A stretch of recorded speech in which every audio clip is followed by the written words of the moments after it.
mass amounts of information on youth market. My job's probably like a 24/7 job. If you're out just walking around on a Saturday afternoon, you're constantly looking at what people are doing and what they're listening to and what's interesting to them. So it never really stops. Like, it never turns off. We're in a unique area of Toronto. It's called Kensington Market.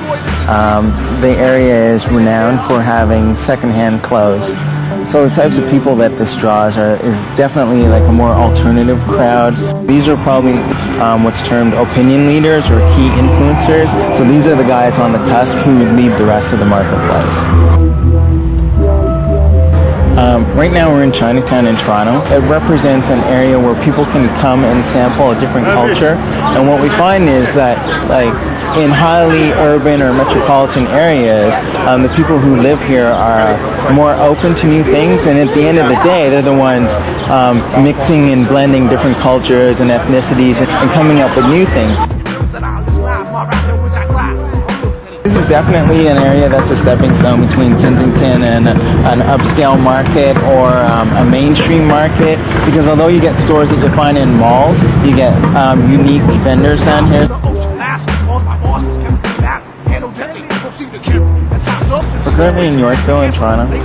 This location is vastly different than Chinatown or Queen Street in that the demographic that shops here is highly affluent. Funny thing is that people aspire to this when really it's coming from the street.